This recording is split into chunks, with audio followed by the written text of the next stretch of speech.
thought it might be fun to make a candle together. Brambleberry sent me these adorable jars that they're now carrying in their store. And they sent me the narrow wooden wicks. I did get the wide ones also, but for this project I need the narrow. And I thought I would make a lingonberry spice. They do actually have a candle kit. I'm going to be using something just a little bit different with mine, so keep that in mind. But if you want to make a similar candle, they do have the supplies needed on their website. So I'm going to be using a soy wax. It's a natural soy wax blend, no paraffin or petroleum products. But it's called Millennium Wax from American Soy Organics, and it's one I've been testing every now and again. So let's get started. So it says this holds about 4 ounces. I'm sure it's going to be a little less than that, but I'm going to mix up right about 4 ounces for this project. And then I'll just pour out the excess and whatever. This is my scale. It gets pretty gunked up from wax. It's hard not to. I'm going to tear the scale out. Yeah. And then I'm going to measure out 3.75 ounces of wax. As you can't see, I do not, what is it saying? Oh, there we go. Okay, looking at it the wrong direction for me. 3.8, 3.9, let's take a little bit out.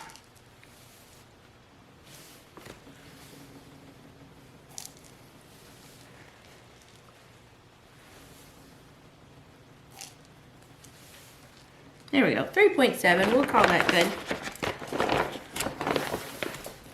And the reason why I am choosing the Millennium Wax is because it is supposed to be designed for better color retention, less frosting. Frosting is something that happens with soy, and it's supposed to have smoother tops.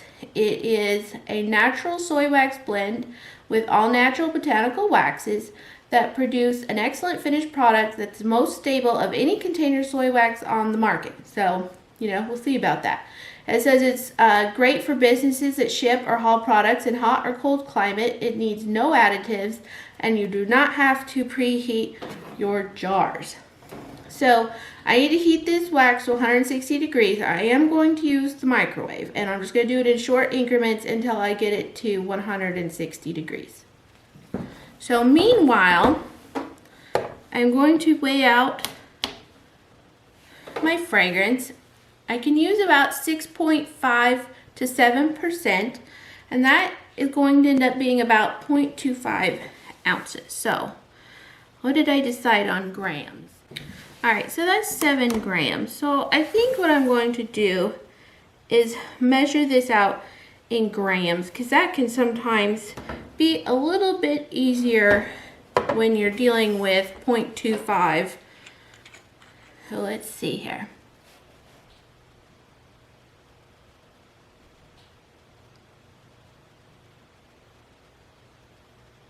Wow, that went way over way quickly. I usually use a different scale for small amounts. I didn't want to bring it over, so just pouring a little bit back in. What do you say, 6? Now it says 8. Okay, I thought it said 6, but okay. Of course, half of it's probably on the scale here. I'm going to go with that because there's a lot on the scale that I need to clean up.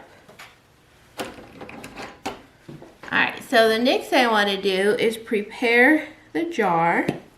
So I have a little wick sticker. I need 1 narrow wick and 1 clip.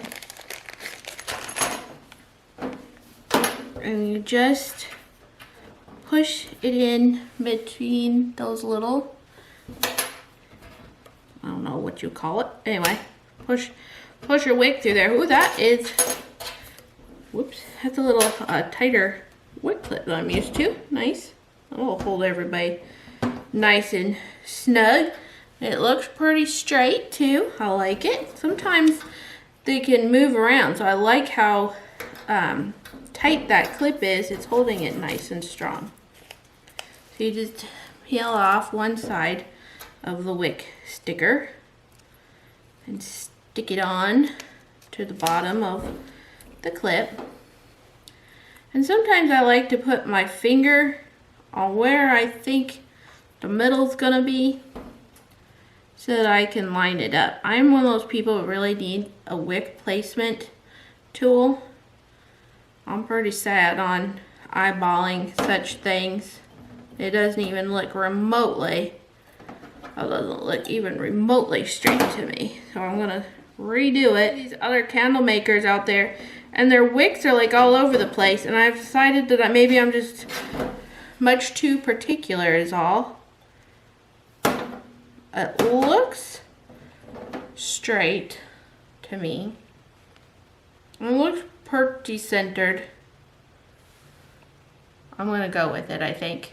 I'm gonna go with it. All right, I'm gonna start working on getting the wax ready. I only put this in the microwave for about 1 minute, maybe. I think I had put on another 30 seconds and it didn't quite get the whole thing. And it is completely melted. I did pull it out.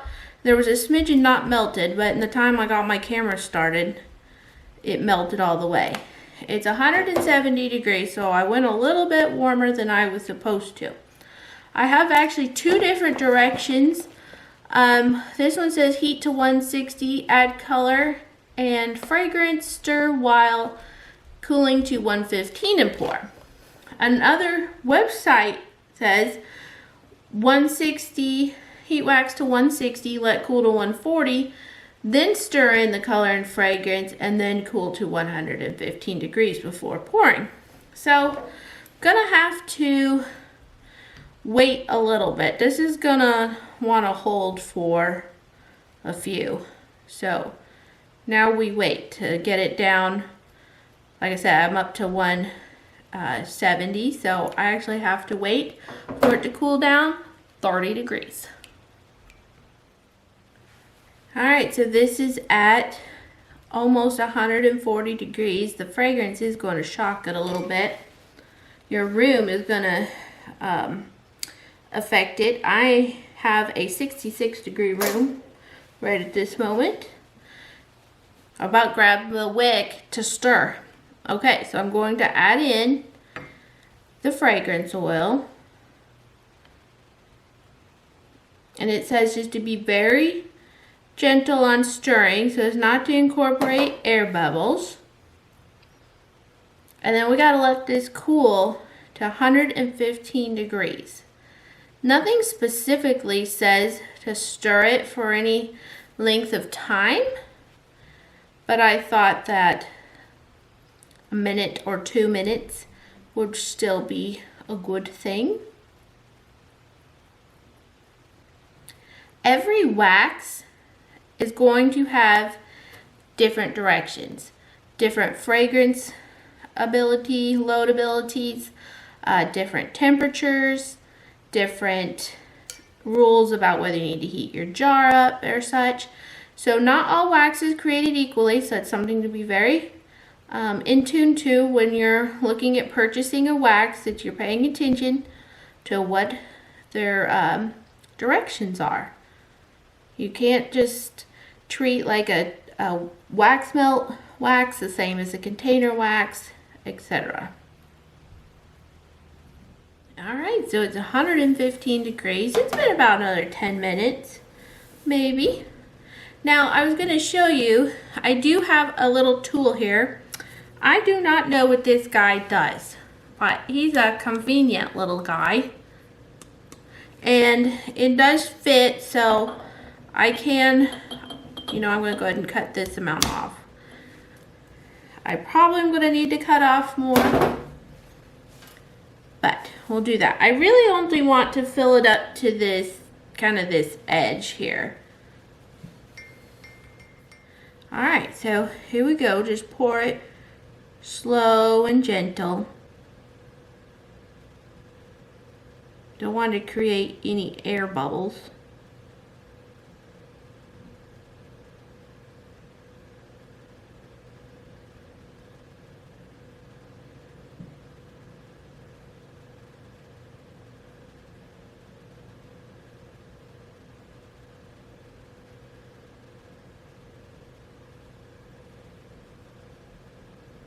So I probably would have filled it up a little bit fuller than that. It said 4 ounces, and I assumed it was going to go a little bit more than that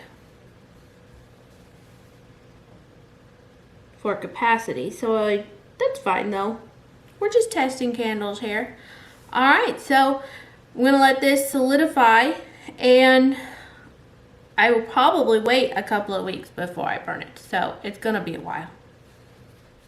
Hi everyone, so it's been a couple of weeks since I made this candle, and I probably didn't have to wait quite that long, but I actually just completely forgot that I'd even made it.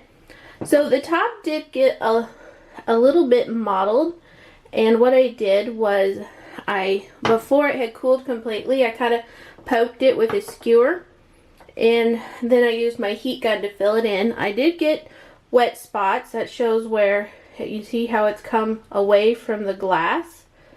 That's a wet spot, and it isn't quite as bad right here where I reheated the wax, so that's just something to keep in mind. I've trimmed the wick down again, and it says between 1/8 and 3/16 on the wick. I don't have a ruler that'll fit down in there, but I thought I would just go with that length, and we'll just see how it goes. Now, to clarify, I am not a candle maker. This is kind of a learn with me series. We'll just kind of see how it goes, how the candle making goes, how we need to adjust it the next time, and hopefully getting some dialogue going in the comments where people who do know more about candle making can pop in with some tips for all of us. Alright, so I am going to start burning this one, and I will check in every 30 minutes or so.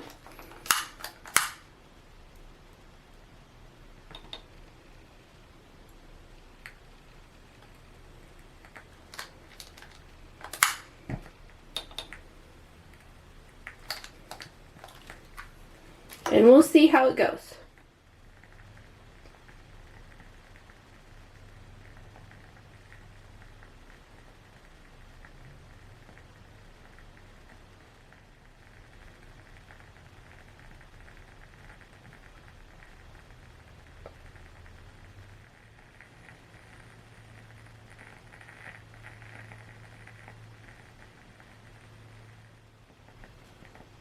Okay, so it has been about an hour, and there is a full melt pool.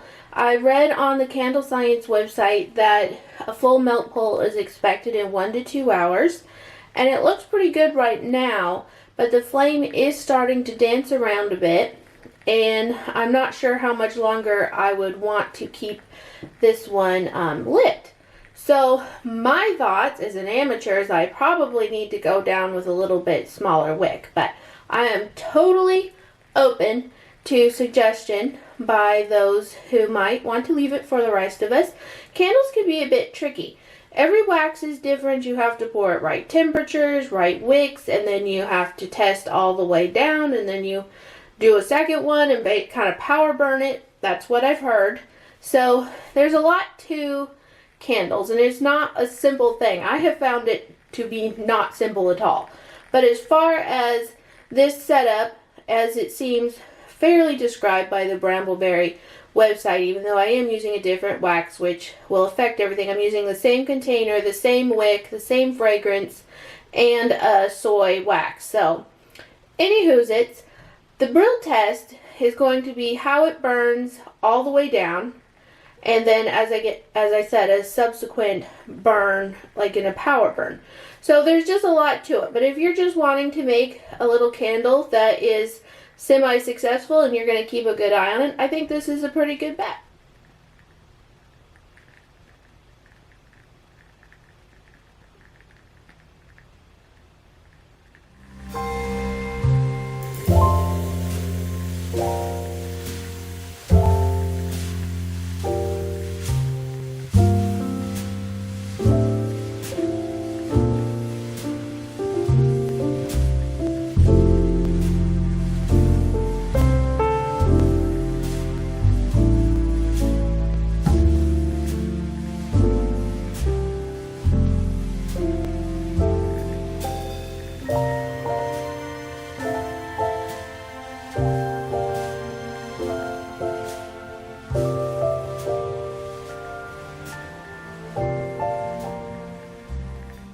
Okay, so I'm down to the final burn on this candle. It has burned very, very nicely. It has not ever been to the point where I thought it was burning too hot or out of control. The container isn't even hot. This has actually been burning for several hours, and it's basically down at the clip now.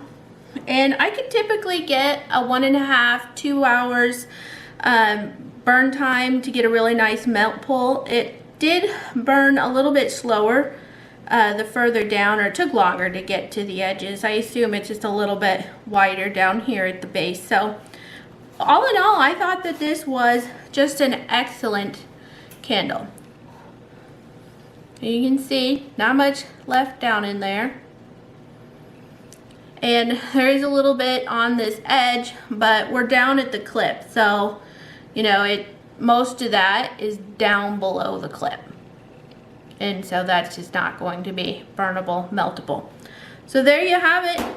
It's a pretty good candle. I would definitely try using that wick in this container, the same wax. Again, I might try a different scent, but every time a scent is even switched up, you have to start the testing all over again. But as far as the Millennium Wax, the narrow wood wick from Brambleberry, this container from Brambleberry, and the Lingonberry Spice fragrance from Brambleberry all just work very, very nicely together.